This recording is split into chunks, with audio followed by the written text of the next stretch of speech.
Ya, assalamualaikum warahmatullahi wabarakatuh. Selamat datang kembali di channel saya, Bang Fauzan. Ya, kali ini kita akan bahas lagi soal SKB, tapi untuk materi pedagogik ya, dan tentunya ini untuk formasi guru. Jadi anda yang mengambil formasi guru di CPNS-nya mungkin bisa simak soal-soal saya berikut ini.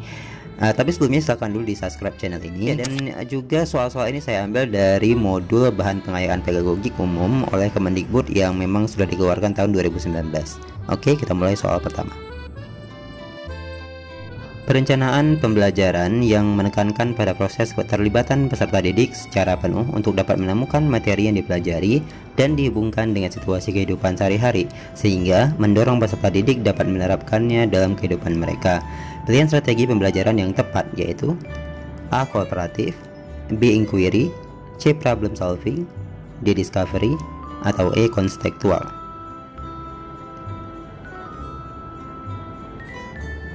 Jawabannya adalah kontekstual atau contextual teaching and learning, merupakan konsep belajar yang mengaitkan antara materi yang diajarkan dengan situasi dunia nyata siswa dan mendorong siswa untuk membuat hubungan antara pengetahuan yang dimilikinya dengan penerapannya. Tentu hal ini berkaitan dengan kehidupan sehari-hari mereka. Soal kedua, seorang guru senior mengajar siswanya dengan metode diskusi dan menggunakan media gambar yang sudah berlangsung dari tahun ke tahun. Pada awal semester baru 2020, siswa di kelas tersebut diketahui 70% memiliki preferensi belajar kinestetik, sehingga mereka tidak fokus saat pelajaran dan diskusi berlangsung. Siswa lebih senang jika mengerjakan tugas yang diberikan oleh guru. Dari kasus tersebut, strategi pembelajaran yang paling tepat dipilih oleh guru adalah A. Kooperatif, B. Project Based Learning, C. Kontekstual, D. Inquiry, atau E. Discovery. Ya, jawabannya adalah B. Project Based Learning atau PJBL. Hal ini merupakan strategi pembelajaran yang dikembangkan berdasarkan penerapan proyek dengan melibatkan siswa menyelidiki masalah di dunia nyata. Soal ketiga, seorang guru ingin mengetahui kemampuan siswa dalam mengatur dan mengelola perbedaan pendapat ketika dilakukan diskusi kelompok. Guru tersebut membuat lembar daftar cek atau checklist dalam bentuk skala yang harus diisikan oleh siswa untuk menilai teman kelompoknya.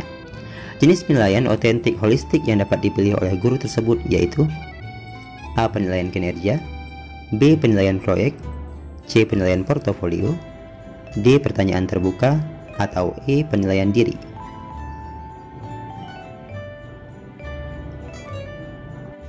Ya, jawabannya adalah A. Penilaian kinerja.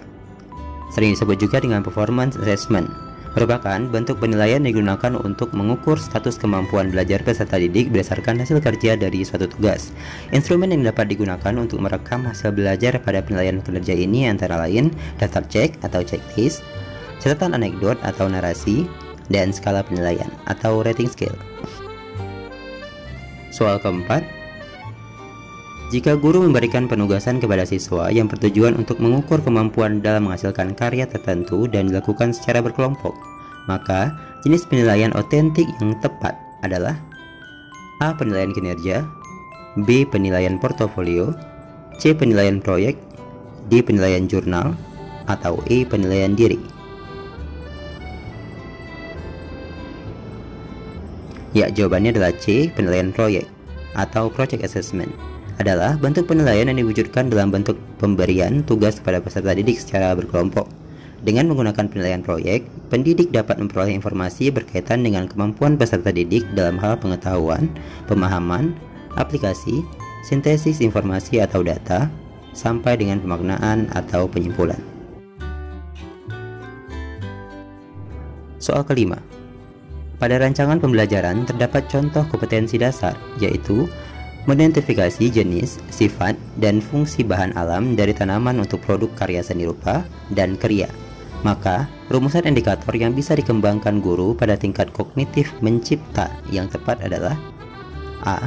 Mengelompokkan bahan alam dari tanaman pandan untuk produk karya seni rupa, B. Menyebutkan fungsi tanaman pandan untuk produk karya seni rupa, C. Menjelaskan sifat tanaman pandan untuk produk karya seni rupa, D. Membedakan sifat tanaman pandan dengan tanaman suji untuk produk karya seni rupa, atau E. Membuat produk karya seni rupa dari tanaman pandan.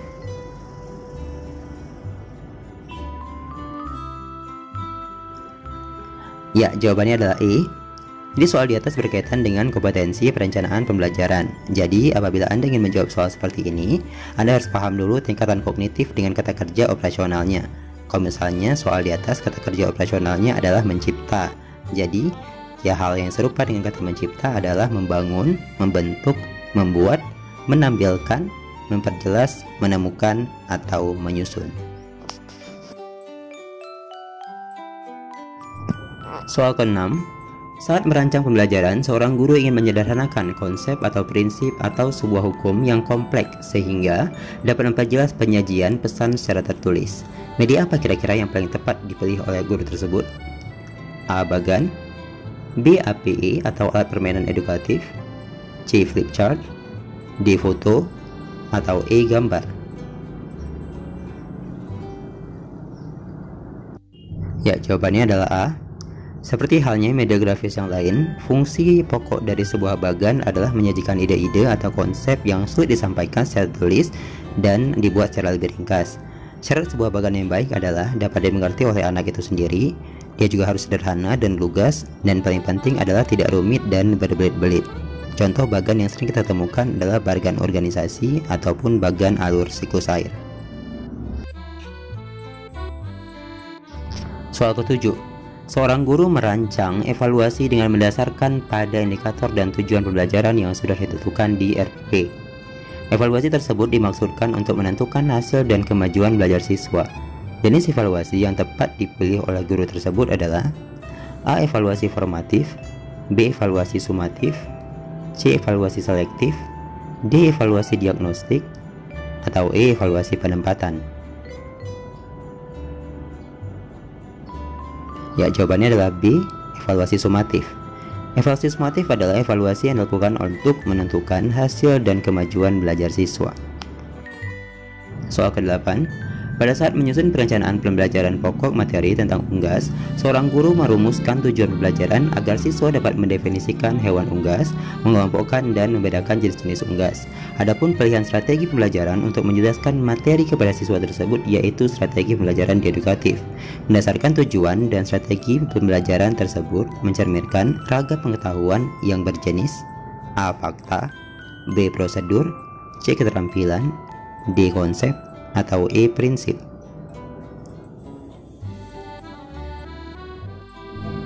Ya, jawabannya adalah D. Tujuan pembelajaran yang meminta siswa dapat mendefinisikan, mengelompokkan, dan membedakan jenis-jenis tertentu termasuk jenis materi berupa sebuah konsep.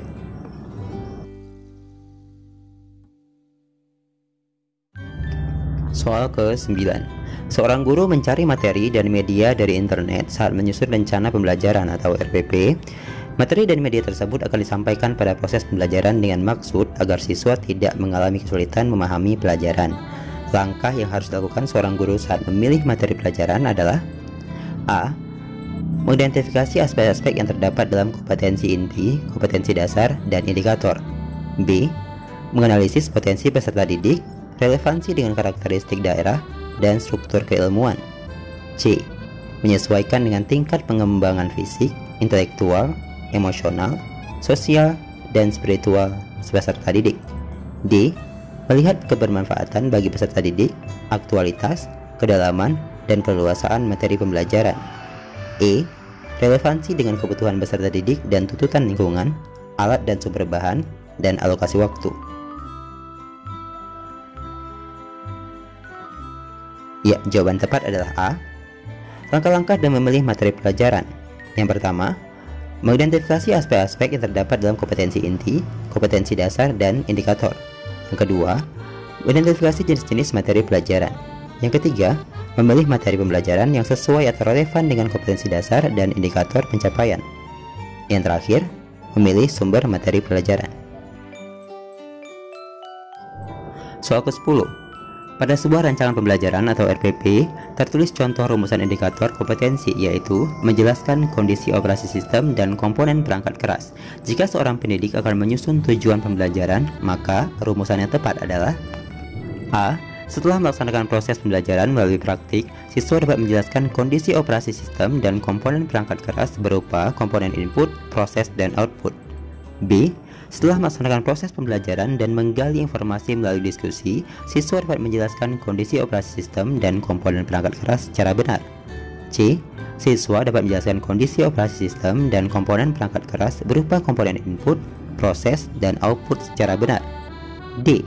Menjelaskan kondisi operasi sistem dan komponen perangkat keras, komponen input, proses, dan output tanpa melihat catatan.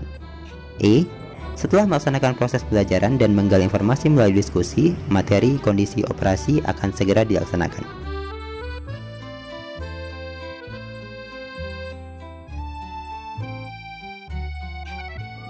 Jawabannya adalah B. Dalam merumuskan, kalimat tujuan pembelajaran dalam RPP hendaknya memenuhi kaidah A, B, C, D, yaitu A. Audience, B. Behavior, C. Condition, dan D. Degree. Untuk tepatnya, silakan disimak penjelasan berikut ini atau gambar berikut ini berkaitan dengan kalimat jawaban B yang memenuhi 4 kaidah ABCD tersebut. Ya, terima kasih untuk Anda telah menyaksikan video kali ini. Semoga 10 soal materi SKB pedagogi ini dapat menambah kesiapan Anda untuk tes SKB Anda nanti. Saya doakan Anda juga dapat lulus dengan nilai tertinggi di formasi Anda. Oke, apabila Anda ingin lagi materi pedagogik ataupun soal-soal pedagogik yang lain, Anda bisa langsung DM di Instagram saya, akan saya berikan secara gratis. Oke, sampai jumpa di video selanjutnya. Sebelumnya jangan lupa juga di subscribe channel ini agar saya lebih semangat untuk menambah video-video lagi di channel yang ini. Terima kasih sekali lagi. Assalamualaikum warahmatullahi wabarakatuh.